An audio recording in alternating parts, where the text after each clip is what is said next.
بسم اللہ الرحمن الرحیم نحمدہ ونصلی ونسلم علی رسولہ الکریم اما بعد حتی تبطل الزکاة والعشر والخراج بإهلاك المال تفریع علی قوله ودوام هذه القدرة یعنی ان الزکاة كانت واجبة بالقدرة الميسرة۔ سبق نمبر 60 نور الانوار کا، اور یہاں سے مصنف رحمۃ اللہ علیہ جو بیان فرما رہے ہیں وہ یہ ہے کہ پیچھے ایک اصول گزرا کہ قدرت میسرہ واجب کے دائم ہونے کے لیے قدرت میسرہ کا دائم ہونا شرط ہے، یعنی قدرت میسرہ رہے گی تو واجب رہے گا، ورنہ قدرت میسرہ ختم ہو جائے گی تو واجب کا وجوب بھی کیا ہو جائے گا، ختم ہو جائے گا، وہ چیز ختم ہو جائے گی۔ ٹھیک ہے، اب اس بات کو یہاں پر ثابت کرنے کے لیے یا اس کا جو ہے اس کے اوپر سمجھانے کے لیے اس کے اوپر تفریع بٹھا رہے ہیں۔ تو تفریع کے لیے جو مثال دی ہے وہ زکوٰۃ کی دی ہے پہلے انہوں نے، کہ زکوٰۃ جو ہے وہ مال نصاب اگر کسی آدمی کے پاس ہے اور سال پورا ہو گیا ہے، اس پر زکوٰۃ فرض ہو چکی ہے، تو اسی طرح اگر پیداوار اس کے پاس آئی ہے اور پیداوار آنے کے ساتھ اس پر عشر مسلمان پر اور کافر پر خراج وہ آ گیا ہے، ٹھیک ہے، لیکن اس کے بعد اچانک ایسے ہوا کہ وہ زکوٰۃ کا جو مال ہے وہی سارا سماوی آفت کی وجہ سے ہلاک ہو گیا، جل گیا، غرق ہو گیا، بہہ گیا، چور چوری کر گئے، ڈاکو ڈاکہ مار گئے، اسی طرح زکوٰۃ کا مال کہیں یا عشر کہیں یا خراج کا مال کہیں، تو یہ تینوں چیزیں ساقط ہو جائیں گی، یعنی زکوٰۃ فرض نہیں رہے گی، وہ جو زکوٰۃ فرض تھی وہ بھی ساتھ ہی گئی، عشر بھی گیا، خراج بھی گیا، کوئی چیز اب اس بندے کے اوپر لازم نہیں ہوگی۔ وجہ یہ ہے کہ یہاں قدرت میسرہ ہے، قدرت میسرہ وہ پوری سہولت اس میں آتی ہے، اور پوری سہولت کے ساتھ آسانی اور سہولت اس کے اندر ملحوظ ہوتی ہے۔ اب جب یہ چیزیں اس سے ختم ہو گئیں تو اب بھی اس پر اگر ہم یہ چیزیں لازم کریں گے تو وہ قدرت میسرہ کا کیا مطلب ہوگا؟ اچھا، یہاں یہ بھی یاد رکھیں کہ قدرت ممکنہ یہاں نہیں ہے، یہاں تو قدرت میسرہ ہے۔ قدرت ممکنہ اگر ہوتی لازم اس کے لیے شرط، تو مال نصاب کا مالک ہونے کے ساتھ ہی زکوٰۃ آ جاتی ہے، حالانکہ ایسا نہیں ہے، مال نصاب کا مالک ہونے کے بعد حولان حول کو بھی دیکھا جاتا ہے، اور یہ بھی دیکھا جاتا ہے کہ وہ قرضے سے حاجات اصلیہ بنیادی جو حاجات ہیں اس کی قرضہ شرضہ یہ چیزیں اس سے بھی وہ فارغ ہے، مال کے نہیں ہیں، تو یہ ساری چیزیں اس لیے ہم دیکھتے ہیں کہ تاکہ سہولت کے ساتھ وہ زکوٰۃ ادا کر سکے۔ یہ نہیں کہ مال آیا اس کے پاس نصاب کے برابر تو ہم زکوٰۃ لاگو کر لیں، ایسا نہیں ہے۔ تو یہ جو اتنی ساری شرطیں ہم نے لگائی ہیں، اور مال نما کی شرط بھی لگائی ہے کہ حقیقی طور پر یا حکمی طور پر وہ مال بڑھنے والا بھی ہو، نمو اس کے اندر نمو بھی موجود ہو، تو اس سے پتہ چلا کہ زکوٰۃ کے معاملے میں قدرت ممکنہ یہاں پر کار فرما نہیں ہے، یہاں قدرت میسرہ کار فرما ہے اصل میں۔ اچھا، اگر قدرت میسرہ نہ ہوتی تو تین لمبی چوڑی تشریحات ساتھ یہ جو ہم نے گنی ہیں یہ ساتھ نہ ہوتی، ٹھیک ہے، صاحب نصاب ہونے کے ساتھ ہی زکوٰۃ اس پر آ ہی جاتی۔ لہذا جب اس سے یہ مال ضائع ہو گیا تو قدرت میسرہ کا سارا کھاتا ہی ختم ہو گیا نا، اب اس پر زکوٰۃ لازم کرنے کا کوئی معنی بنتا ہی نہیں ہے۔ قدرت میسرہ جو ختم ہو گئی تو وہ وجوب بھی ختم ہو گیا، یہی تو ہم اصول بیان کر رہے ہیں، قدرت میسرہ رہے گی تو تب وہ وجوب اس کے اوپر رہے گا، قدرت میسرہ ختم ہو جائے گی تو وجوب بھی کیا ہو جائے گا، ختم۔ احناف تو یہی کہہ رہے ہیں۔ شوافی چونکہ زکوٰۃ کے معاملے میں قدرت ممکنہ کو معیار بنا رہے ہیں، تو قدرت ممکنہ میں پھر جب معیار بنا رہے ہیں تو ان کے ہاں یہ چیزیں اگر ضائع بھی ہو جائیں تو پھر بھی زکوٰۃ مکلف کے ذمہ ساقط نہیں ہوتی، اس کو زکوٰۃ دینی پڑے گی، ٹھیک ہے۔ اچھا، اب احناف کی دلیل وہی ہے جو میں نے ابھی بیان کر دی ہے کہ مال نصاب جو ہے، مال نصاب اگر ضائع ہو گیا ہے اور اس کے باوجود اگر آپ مکلف پر زکوٰۃ کو لاگو کرتے ہیں تو یہ ایک تاوان چٹی بنے گا، حالانکہ زکوٰۃ ایک عبادت ہے، اس کو تاوان چٹی نہ بنایا جائے۔ قدرت میسرہ جب ختم ہو گئی سو ختم ہو گیا معاملہ۔ باقی یہاں پر یہ سوال پیدا ہوتا ہے کہ اگر یہ ختم کریں ہم تو کیا یہ دنیا اور آخرت دونوں سے ساقط ہو جائے گی اس سے زکوٰۃ، یا آخرت میں باقی رہے گی؟ تو ایک قول تو یہ ہے کہ یہ دنیا اور آخرت دونوں سے اس کا معاملہ ختم ہو جائے گا۔ صاحب مشکوٰۃ الانوار کی یہی ان کی رائے یہی ہے۔ صاحب التقریر وہ یہ کہتے ہیں کہ صرف دنیا کے اعتبار سے احکام میں یہی ہوگا، اور آخرت کے اعتبار سے وہ گناہگار ہوگا اگر اس نے یہ چیز ادا نہ کی تو مواخذہ ہو سکتا ہے۔ بہرحال یہ دو قسم کے قول پھر اس اعتبار سے مل رہے ہیں۔ امام شافعی رحمۃ اللہ علیہ چونکہ وہ اس کو قدرت ممکنہ کے نیچے لا رہے ہیں زکوٰۃ کو، تو ان کے ہاں پھر یہ چیزیں ضائع ہونے سے کسی قسم کا کوئی معاملہ، یعنی اس کے اوپر وہ زکوٰۃ پھر بھی اسی طرح لاگو رہے گی، خراج لاگو رہے گا، جزیہ لاگو رہے گا۔ ٹھیک ہو گیا۔ اچھا یہاں ایک دو باتیں اور بھی سن لیں، وہ یہ ہے کہ اگر حولان حول، یہ تو ہے حولان حول کے بعد اگر جا کے یہ معاملہ ہوا، اگر حولان حول سے پہلے نصاب ہلاک ہو گیا، ضائع ہو گیا، تو بالاتفاق زکوٰۃ واجب نہیں ہوگی، شوافع کے ہاں بھی واجب نہیں ہوگی، کیونکہ ابھی تو وہ حولان حول نہ آنے کی وجہ سے اس پر زکوٰۃ واجب فرض ہونے کا ٹھپا ہی نہیں لگا تھا، سٹیمپ ہی نہیں لگی تھی۔ اچھا اس کو بھی جب آپ نے سمجھ لیا تو اب آگے اس بات کو بھی سمجھیں کہ یہ تو ہے مال ہلاک ہو جانا، اگر کسی نے ہلاک نہیں اہلاک کیا، استہلاک یعنی حولان حول کے بعد اس نے اپنا مال خود ہلاک کر دیا، اس کی اپنی اس کا اپنا دخل پایا گیا اس میں، تو ہمارے نزدیک بھی اس پر زکوٰۃ باقی رہے گی، شوافع کی طرح وہ اس کو زکوٰۃ دینی پڑے گی۔ وجہ یہ ہے کہ یہاں پر اس نے خود جو مال کو ہلاک کیا ہے، تو گویا اس نے پورا مال نصاب ہلاک کر کے جو مستحق زکوٰۃ فقیر تھا اس کے حق میں تعدی کی ہے، ظلم کیا ہے، اور تعدی اور ظلم کا بدلہ چکانا ہوتا ہے، تو لہٰذا اس تعدی اور ظلم کے پیش نظر زجراً اس کے اوپر جو ہے وہ زجراً اور سزاً اس کے اوپر زکوٰۃ کو باقی رکھا جائے گا۔ اس کے ساتھ اب اس بات کو بھی یاد سنیں ذرا کہ ہمارے اور شوافی کے درمیان میں یہ اختلاف جو پایا گیا ہے، یہ پورا مال نصاب جو ہے وہ ہلاک ہونے کی صورت میں ابھی تک یہ بات تھی۔ فرض کیجئے اگر وہ پورا مال ہلاک نہیں ہوا، زکوٰۃ فرض ہو گئی، حولان حول پایا گیا، سال پورا ہو گیا، اور اس کے بعد زکوٰۃ کا کچھ حصہ ہلاک ہوا، تو ہمارے نزدیک یہ ہے کہ جو باقی حصہ ہے اس کے اندر زکوٰۃ تو رہے گی۔ مثلا کسی کے پاس 52.5 تولے چاندی سے زائد قیمت کا سلسلہ تھا، فرض کیجئے اس کے پاس 5 لاکھ سے زکوٰۃ لاگو ہوتی تھی، تو اس کے پاس کتنے تھے جی؟ 6 لاکھ، 7 لاکھ، 6 لاکھ کہتے ہیں۔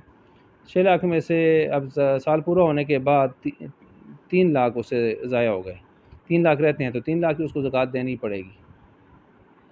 ٹھیک ہو گیا؟ ہاں وہ ساقط نہیں ہوگی 3 لاکھ سے، کیونکہ وہ 3 لاکھ اس کے پاس موجود ہے نا۔ اس کی دلیل یہی ہے کہ ابتدا میں نصاب کی شرط صرف غنا کے لیے تھی، تو یہ جو نصاب کی شرط ہم لگاتے ہیں یہ غنا کے لیے، صرف غنا کے لیے ہوتی ہے، یہ یسر کے لیے نہیں ہوتی۔ ٹھیک ہے، یعنی نصاب کا مالک ہونا وجوب زکوٰۃ کے لیے،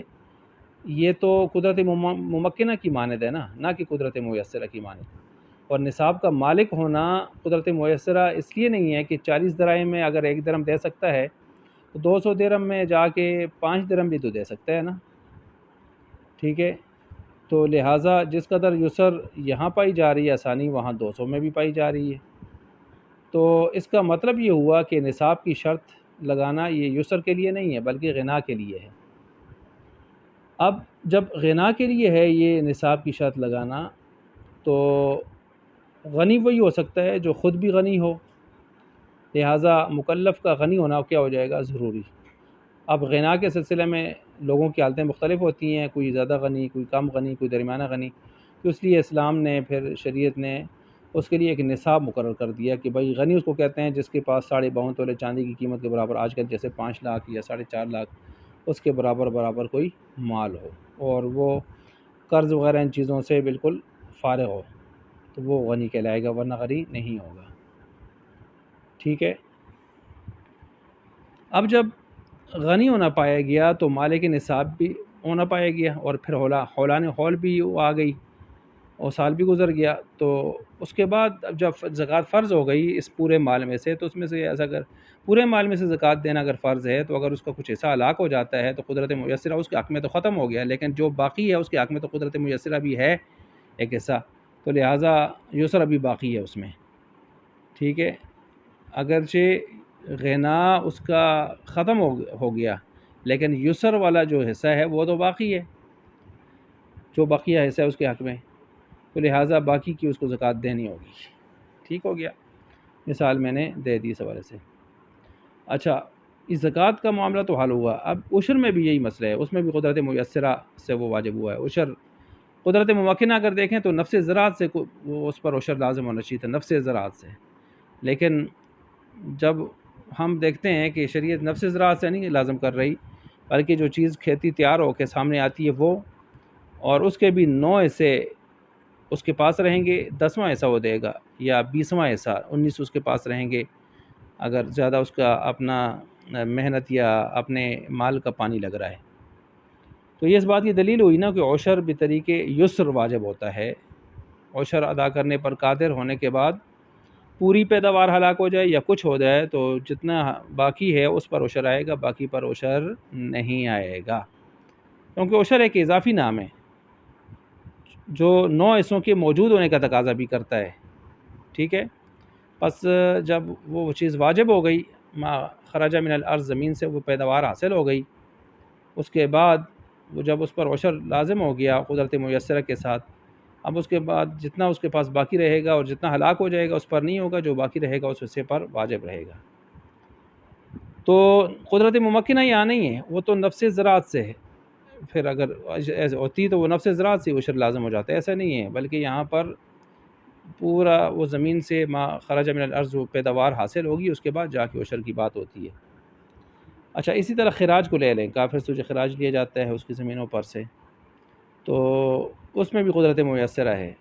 کیونکہ خراج واجب ہونے کے لیے بھی اگر قدرت ممکنہ ہوتی تو نفس زراعت پر قادر ہونا ہی وہ کافی تھا پھر.